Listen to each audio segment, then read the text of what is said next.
മത്തായി 2-ാം അധ്യായം. ജ്ഞാനികളുടെ സന്ദർശനം. ഹെറോദോസ് രാജാവിൻ്റെ കാലത്ത് യൂദയായിലെ ബെത്ലഹേമിൽ യേശു ജനിച്ചപ്പോൾ പൗരസ്ത്യദേശത്ത് നിന്ന് ജ്ഞാനികൾ ജെറൂസലേമിലെത്തി.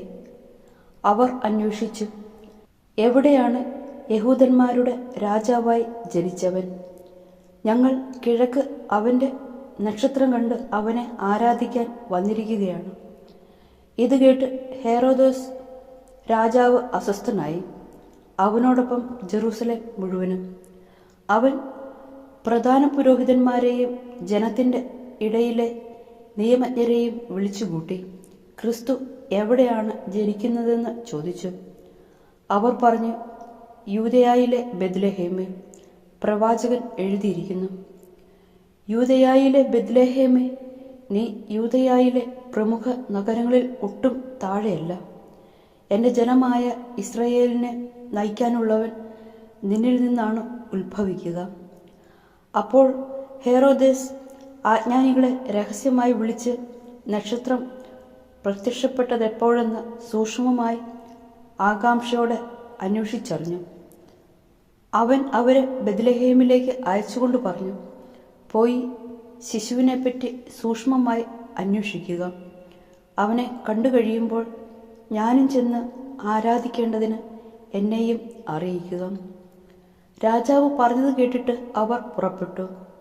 കിഴക്ക് കണ്ട നക്ഷത്രം അവർക്ക് മുമ്പേ നീങ്ങിക്കൊണ്ടിരുന്നു.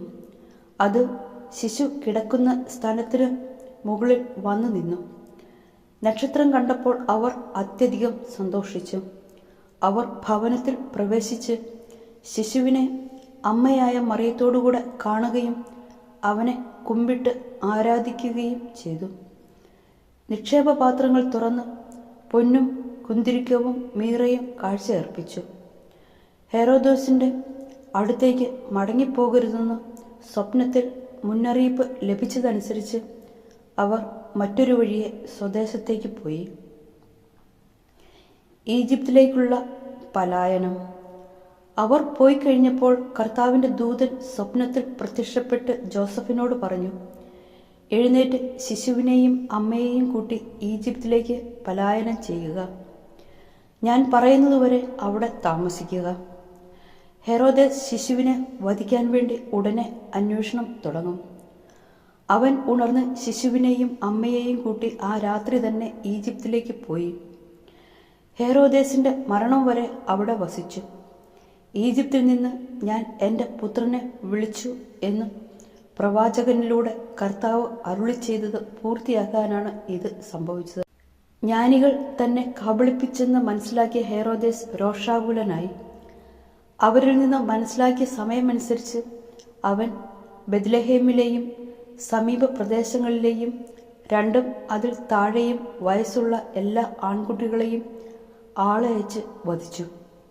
ഇങ്ങനെ ജെറമ്യ പ്രവാചകൻ വഴി അരുളി ചെയ്യപ്പെട്ടത് പൂർത്തിയായി.